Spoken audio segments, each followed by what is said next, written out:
Through their fear of the possibility of chaos, which is actually the fear of true freedom, most people advocate the legitimacy and continuance of authority in government and are therefore actually advocating the legitimacy and continuance of violence and slavery.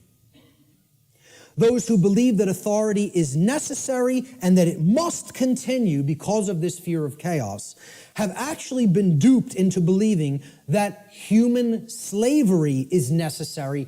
And get this, folks, human slavery must therefore continue in order to prevent chaos. Now imagine that. Imagine that. That's what statism is, though.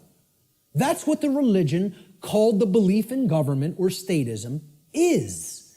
It is the belief that human slavery is necessary and must continue indefinitely in order to prevent chaos from manifesting. Now, tell me how that could possibly work.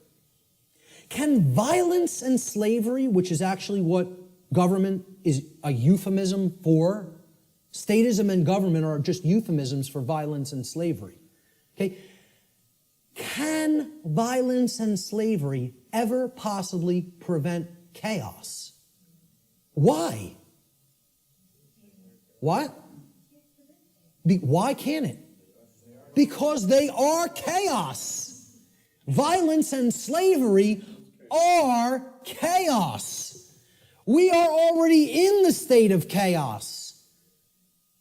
Being held under the threat of violence and duress, which is slavery, is the state of chaos. So forget about fearing chaos coming on. You're in it now. Surprise, surprise.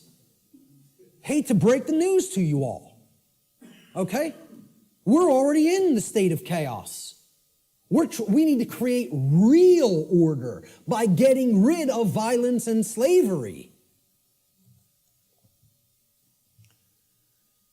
Order followers. These are the people who keep this system of slavery in place. Okay? They're the people who keep this system of slavery in place. Let me just say this again.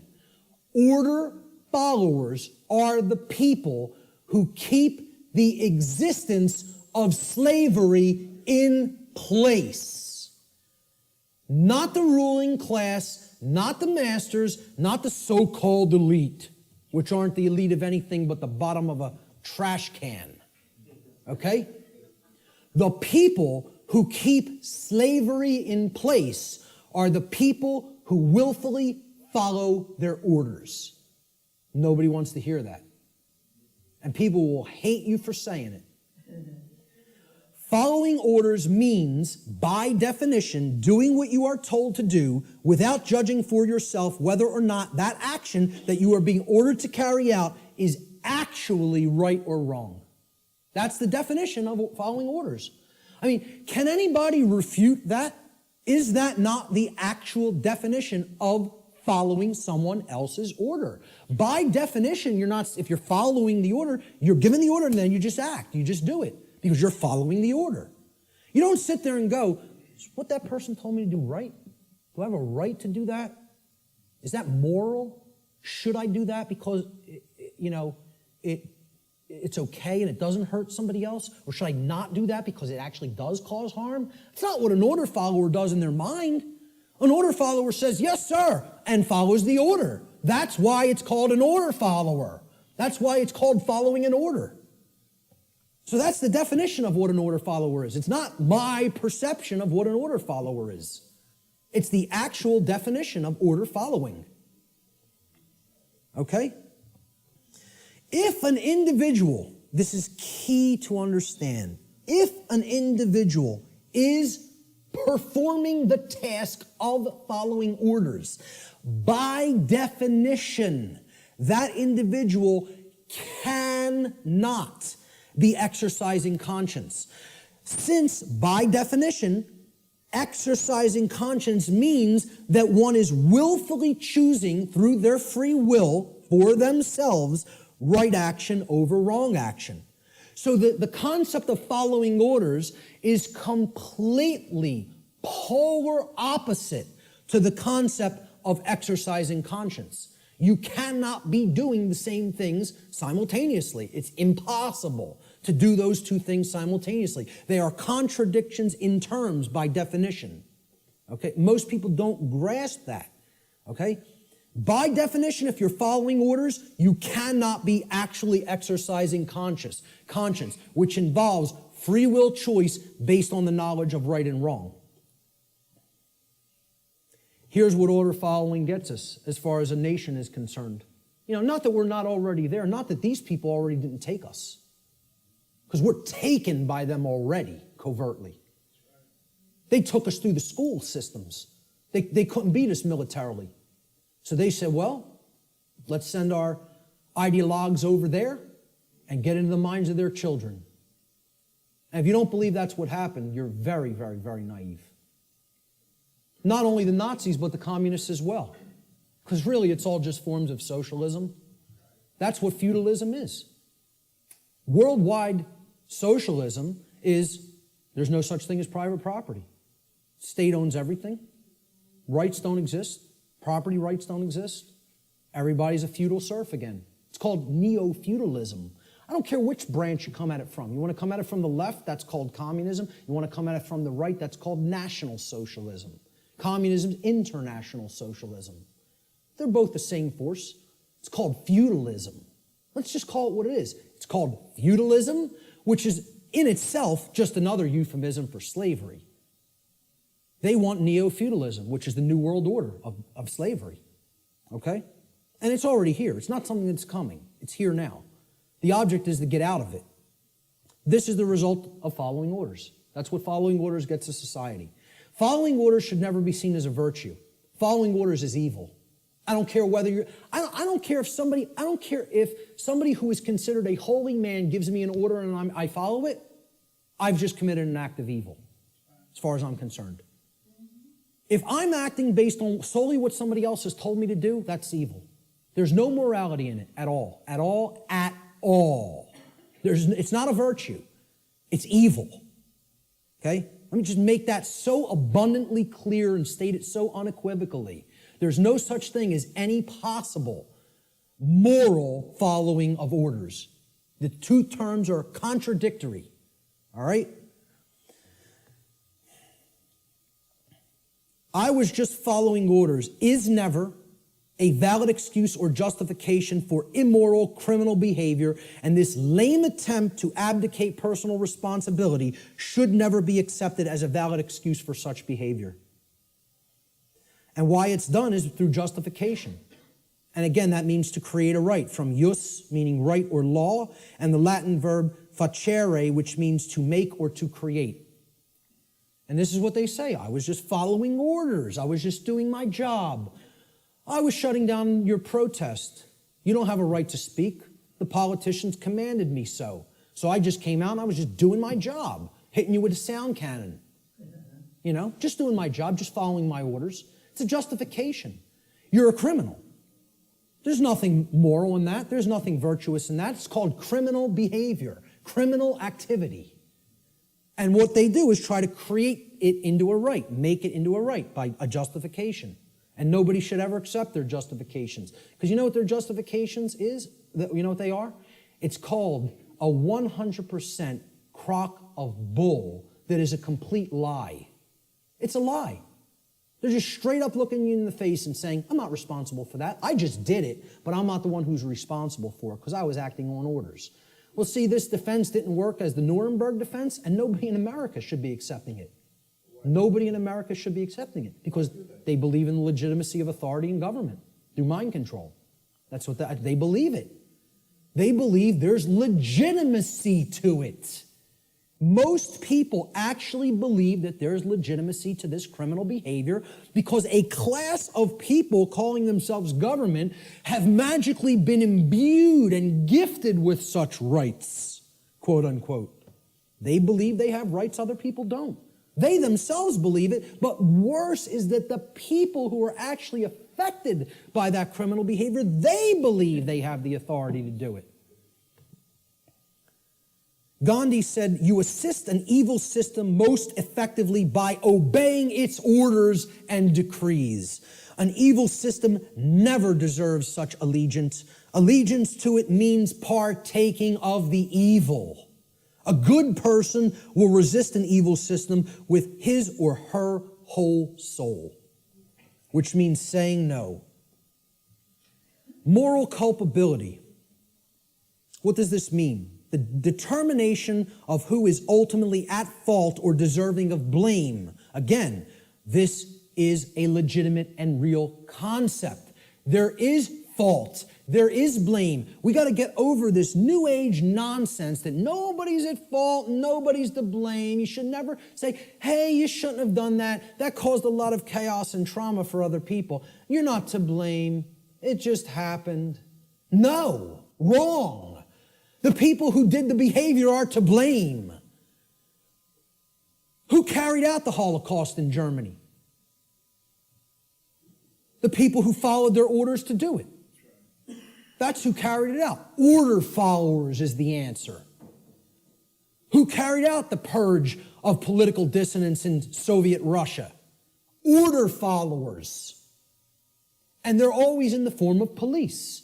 Why do you think they call a totalitarian system a police state? Why don't they call it a banker state?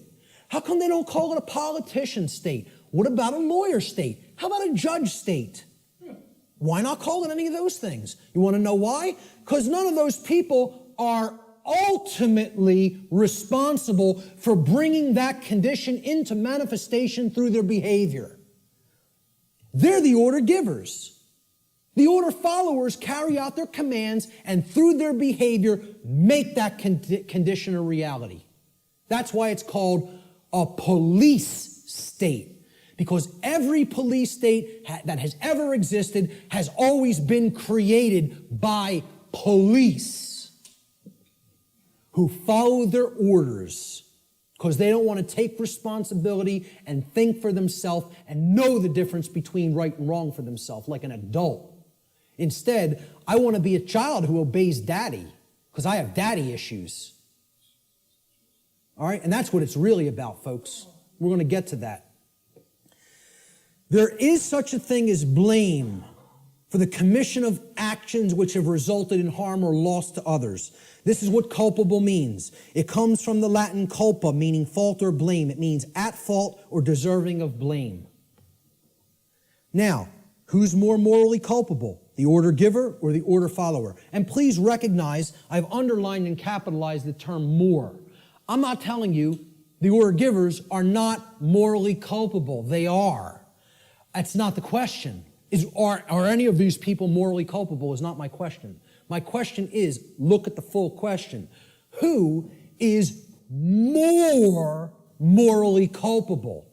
The order giver or the order follower? Always. Always. At all times and places. At all times and places. I put this meme up on Facebook, and I got some hate back for it. Okay? People don't want to hear this. Like I said, I'm not here to be popular to make friends. I'm here to tell people what the truth actually is, and they have to accept it or reject it on their own. I made this meme and put it up on Facebook, and it had politicians on the left that said, my actions, underlined and capitalized, didn't cause that. And then there was some soldiers or Marines, whatever they are, order followers on the right side, and they're also saying the same statement. My actions didn't cause that. And then at the bottom, I just put this question. Oh, I'm sorry. Looks like, oh, I'm sorry. At the top, I put this question. Who is lying and who is telling the truth? So who's lying here? And if people can't see, I hope that they can see this horrific picture. This is the result of, bombings that took place in the Middle East around Iraq. And it's a father carrying his dead child in his arms, okay? Maybe if bombs were raining down on our children, we might think differently about going in and waging imperialism on other nations. I don't know. Maybe we might think differently about it, right? But when it happens to somebody else's child, that's okay. That's done in the name of freedom, okay? Well, who caused this? Did they cause it? No, they didn't cause it. They are not the actual cause of this. Because you know what all they did? They signed some pieces of paper, wearing their expensive suits, okay? And they told these guys, they said, well, you're under our orders now. Go and bomb these people. And you know what these people did? Say, yes, sir, and go and drop the bombs. And fire off the ammunition. Okay? These are the people whose actions create things like this, not these people. All they're doing is speaking into somebody else's ear. All they've done is speech. Speech, not actions. See, again, really look. My actions didn't cause that. Yes, it is. If these people are saying my actions didn't cause that, they're lying. Very, very, very painful and difficult thing for people to comprehend and accept. I'm not telling you shouldn't feel bad hearing this, but I'm telling you it's true.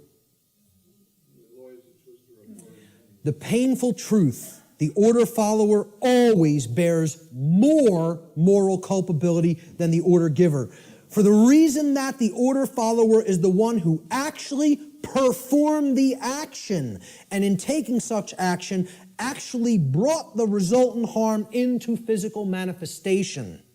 Order following is the pathway to every form of evil and chaos in our world. It should never be seen as a virtue by anyone who considers themselves a moral human being.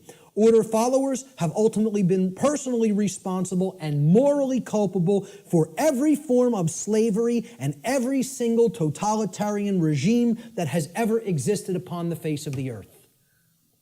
That's the painful truth that people don't want to accept because they want to believe the absolute nonsense that order following is a virtue of any kind. And it needs to be obliterated from the face of the earth because it's not the way to any kind of virtues or order. It's the pathway to evil and annihilation. That's what it is. Responsibility versus abdication. So why don't these people want to think for themselves? It's too easy. It's too easy to just follow the orders of somebody else. They believe somehow magically this absolves them of personal responsibility to choose right from wrong. An individual's personal responsibility to choose right action over wrong action for themselves always belongs to that individual. And that responsibility can never be given to another person or passed along. One can only claim and imagine that they can abdicate their personal responsibility for such choice to someone else. It can never actually be done in reality. You're only making a claim. I'm not responsible for that behavior because this person told me to do it. That's just a claim. And moreover, what it really is it's just a damn lie. Okay? More simply put, an individual is always personally responsible for their own actions, period, and the end. If you did it, you're responsible for it.